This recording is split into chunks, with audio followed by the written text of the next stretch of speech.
Gaudeamus omnes in Domino,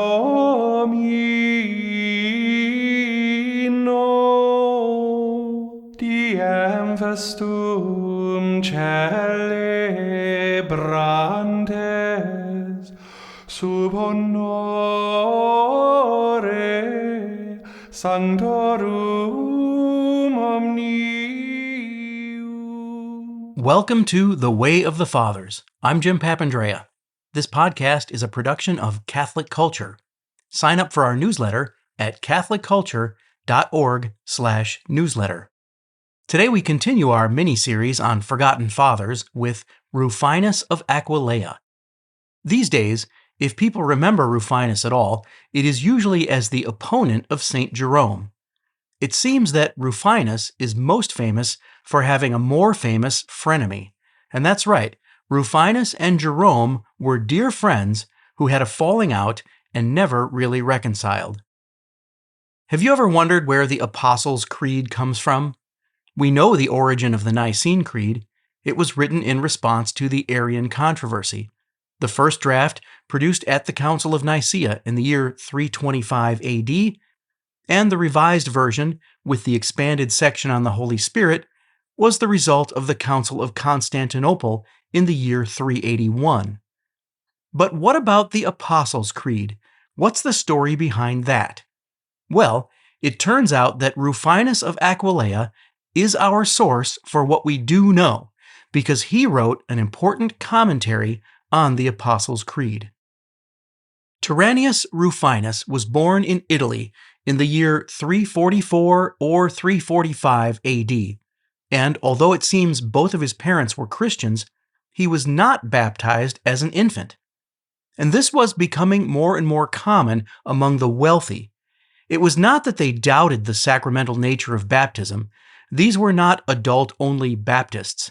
In fact, they took the doctrine of baptismal regeneration so seriously that they feared baptizing someone too early because they knew that one could lose the salvific effects of baptism through mortal sin. So, some people reasoned, if you want your son to get to heaven, you better postpone his baptism until after he's sown all his wild oats, especially if you want him to have a career as a lawyer or politician. And this is the same reason that the parents of the Cappadocian Fathers, Basil the Great and his brother Gregory, didn't have them baptized as infants, not to mention St. Jerome and St. Augustine. To be clear, the Church does not encourage this kind of thinking, but it was a kind of a trend in the 4th and early 5th centuries, especially among the wealthy. Rufinus was born in the town of Concordia in Italy. Concordia is just to the northeast of Venice, and a little farther east is the town of Aquileia, where he would eventually serve as a priest. But although we call him Rufinus of Aquileia, he was never the bishop there. In fact, he spent more time in other places than he did there. But he moved to Aquileia, where the famous Eastern bishop, St. Athanasius of Alexandria, had stayed while in exile, and there a monastic community had formed from Athanasius's influence. And it would be this monastic community that Rufinus would join, and where he would meet his new best friend, Jerome. And if you haven't listened to Mike Aquilina's episode on St. Jerome, I highly recommend it. So, Rufinus was baptized at about the age of 28 in Aquileia, and he would also end his career in Aquileia, and so we know him as Rufinus of Aquileia. Before ever settling back in Italy, though, Rufinus spent 25 years in the East, first in Egypt, where he came to know the monks there, and he studied under Didymus the Blind, until an Arian became the bishop of Alexandria and persecuted the Catholics. Rufinus was actually imprisoned for a while and then banished from Egypt. From there, he went to Jerusalem, where he was ordained a priest, and he became the founder of a monastery on the Mount of Olives, the sister house of which was the convent founded by the famous Melania. In the East, Rufinus learned Greek. In fact, he got so good at Greek that he could lecture in Greek and translate documents from Greek into Latin, And this is at a time when a lot of people in the West no longer had an adequate knowledge of Greek. So, if the Western Fathers were going to read the Eastern Fathers, they were going to need people like Rufinus to translate them into Latin. While Rufinus was in Jerusalem, Jerome was in Bethlehem, and they had a good working relationship, both men being students of Origen, especially of his methods for translation. Jerome in particular had been Origen's biggest fan until his friend Epiphanius of Salamis pointed out the heresy in Origen. And for all that, you'll want to check out our episodes on Origen. Mike has 2 episodes on Origen, and I have 1 in my series on the heresies. Well, as you may already know, at this point, Jerome did a 180-degree turn and became Origen's most vocal critic. Rufinus still thought Origen wasn't so bad. He saw the heresy in Origen, or at least some of it, but thought that Origen's contributions outweighed the problems. And this is how a lot of people still feel about Origen. But you've already heard my take on that. And you know that I'm not a fan of Origen, so I side more with Jerome on Origen, but I do appreciate Rufinus for reasons that will become apparent in a moment. Rufinus left Jerusalem to go to Rome in the year 397. On his way to Rome, he stopped at a monastery where he was asked by the abbot to translate some documents from the East into Latin. One of these documents was Origen's magnum opus On First Principles. At first, Rufinus hesitated because he knew Origen had a reputation for heresy. But he figured if his old friend Jerome could translate some Origen earlier in his career, then why not? And so he did the translation. And he wrote a preface to it in which he referred to Jerome, not by name, but he even complimented Jerome. But when Jerome found out, he was livid. Jerome did not want his name, or even a reference to him, associated with Origen at all. And so, Jerome criticized Rufinus. And then Rufinus felt that he had to respond with a justification written to the Pope, clarifying that he, Rufinus, did not accept the heresies of Origen, and saying, in effect, hey, in my defense, Jerome himself had once praised Origen, and not only that, Jerome has taken material from heretics like Apollinarius. And then he criticized Jerome for being too influenced by Jewish scholars in his translations of the Old Testament. Well, Jerome replied with a statement of his own, and so began an apologetics war between the two former friends. It almost became a rivalry between Jerusalem and Bethlehem, and in fact, at one point, the Bishop of Jerusalem wrote a letter to the Pope supporting Rufinus. In the end, Rufinus put a stop to it by writing a private letter to Jerome and ending the public controversy. But Jerome never let up in his public criticism of Rufinus. St. Augustine commented how sad it was that 2 such respectable men should treat each other in this way. Rufinus left Rome and settled in Aquileia, and served as a priest there for about a decade.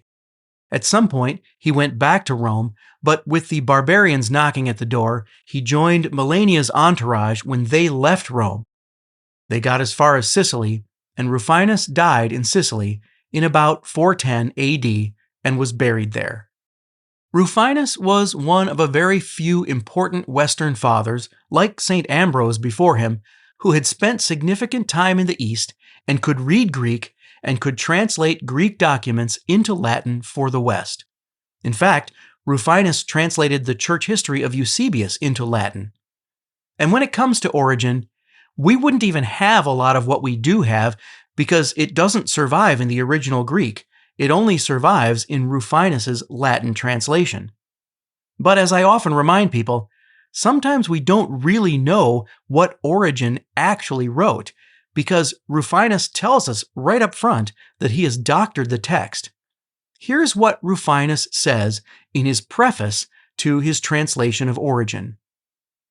Wherever, therefore, I have found in his books anything contrary to the truth concerning the Trinity, which he has in other places spoken of in a strictly orthodox sense, I have either omitted it as a foreign and not genuine expression, or set it down in terms agreeing with the rule of faith which we find him constantly assenting to. So, in other words, Origen contradicts himself, and Rufinus gave him the benefit of the doubt. He deleted the heresy or changed the text to make it conform with orthodoxy. And yet, as I also often say, there's plenty of heresy still in there, so one wonders, how bad was the stuff that Rufinus took out? And even when there's not as much heresy to worry about, Rufinus's translations are a bit too loose, often more like paraphrases than translations, putting things in his own words, saying things the way he thought they should be said, as opposed to the way Origen actually said them. And so, these are not really the kind of translations we would do today with an interest in accurately rendering the author's original words. So for me, Rufinus's most important contribution is not his translations or even his defense of Origen, but it's his commentary on the Apostles' Creed. Now, this commentary was written about a generation after the Council of Constantinople, when the Nicene Creed was completed. So, just after the turn of the 5th century, between about the year 400 and 404, which makes it contemporary with Augustine's Confessions. In the commentary, Rufinus's explanations of each line in the Creed unpack the theology embedded in this statement of faith. And in this, Rufinus was influenced by the catechetical lectures of St. Ambrose of Milan and St. Cyril of Jerusalem. And like these predecessors, Rufinus writes his commentary as an instruction for those preparing for baptism. And it's likely that the Western churches at this time were still favoring the Apostles' Creed as their primary creed. Even though the church now had the Nicene Creed, there was no rule that everyone had to use only the Nicene Creed. Regional and even local creeds were still allowed as long as they were consistent and compatible with the Nicene Creed. The Nicene Creed was now the official gold standard, but as long as another creed did not contradict it, it could continue to be used. Now, we know the history of the Nicene Creed, but the development of the Apostles' Creed is mostly a mystery to us. It was certainly more of a dynamic or organic process, and there were variations that came together to form the creed as we know it. And Rufinus knew that there were variations in his own day, or what he considered slightly different versions of the Apostles' Creed.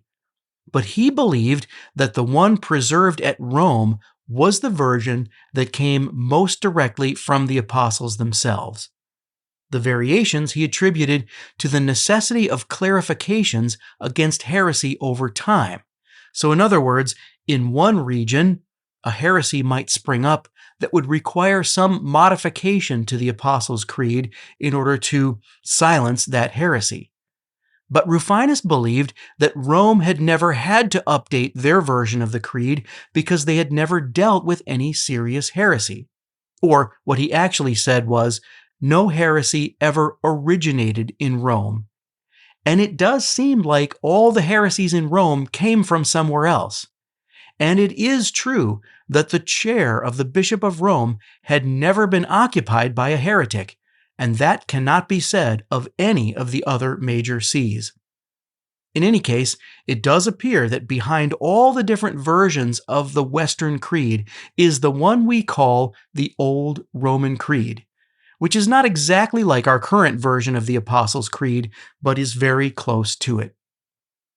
As things would play out, the Nicene Creed would eventually become the creed associated with the Eucharist, which is why we say it in Mass. And the Apostles' Creed would become more associated with baptism, and then, of course, later with the Rosary. So the Nicene Creed was more seen as the creed for liturgy, the Apostles' Creed more for private devotion and personal profession of faith. In his interpretation, Rufinus says up front that if you want to understand the creed, first you have to believe it. You have to accept it by faith if you want to understand it, and if you don't believe it first, you will never understand it. And there are some things he says that you shouldn't try to understand in too much detail. For example, how the Father begot the Son. Because there are some things we can't understand with our finite minds. So it's best to admit that and not expect to understand every mystery. Just be clear that the begetting or the generation of the Son does not mean that the Son was created. And so Rufinus clarifies important aspects of the doctrine of the Trinity. Not only that God is one substance in three persons, but also the balance of unity among the three persons with the distinctions between them. He says this of Christ the Son. He is the unique offspring of a unique Father. Being incorporeal, his generation neither results in plurality nor involves division.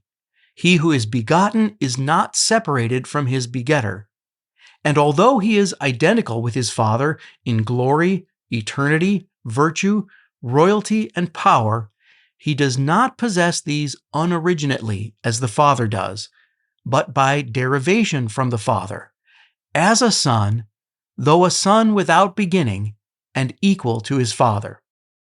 So notice here the beautiful balance of unity and distinction, equality and order that Rufinus maintains in his explanation of the Apostles' Creed.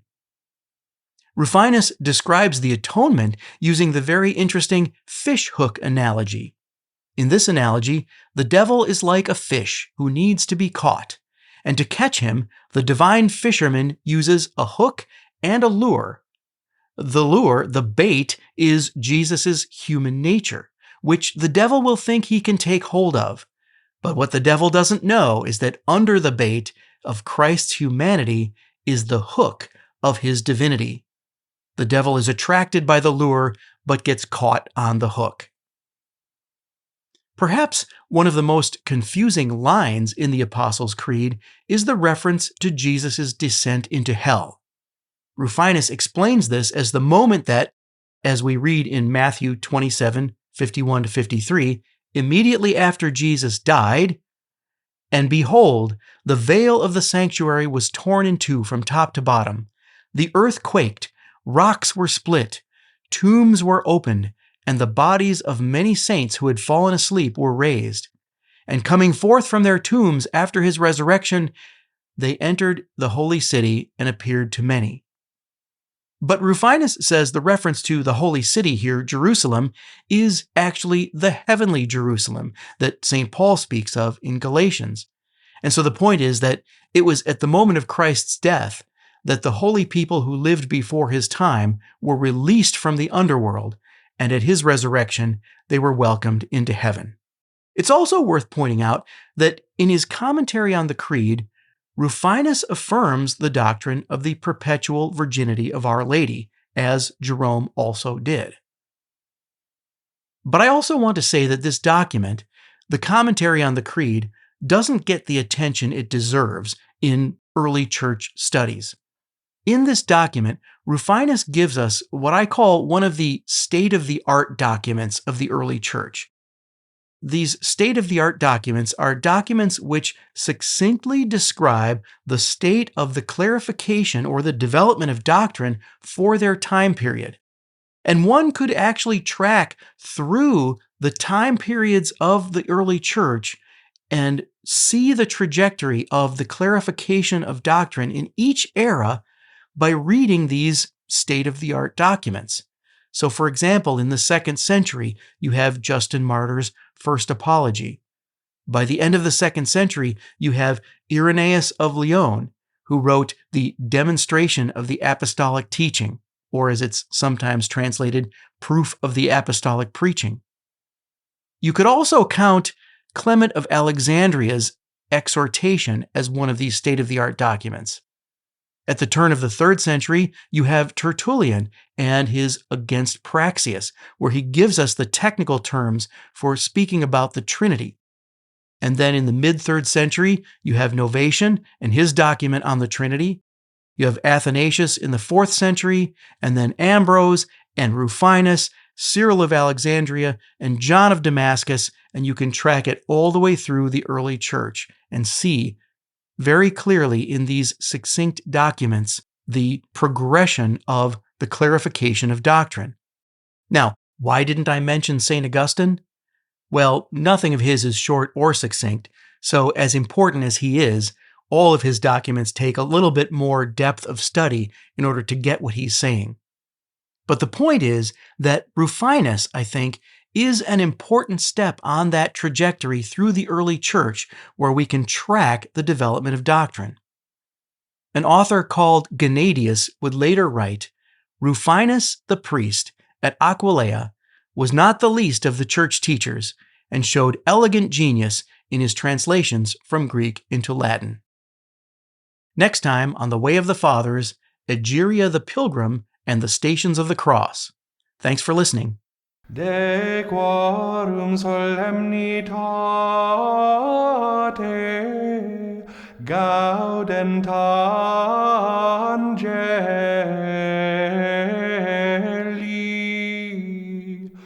et collaudant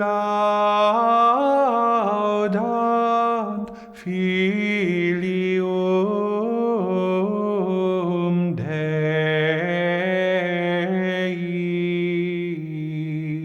Way of the Fathers is a production of CatholicCulture.org. Check out our other podcasts, including Catholic Culture audiobooks, bringing to life classic Catholic writings, Criteria, the Catholic Film Podcast, featuring deep analysis of great films from a Catholic perspective, and the Catholic Culture Podcast, an interview show exploring Catholic arts, culture, and issues. You'll find all of this, as well as Catholic news, commentary, liturgical year resources, and much more at CatholicCulture.org.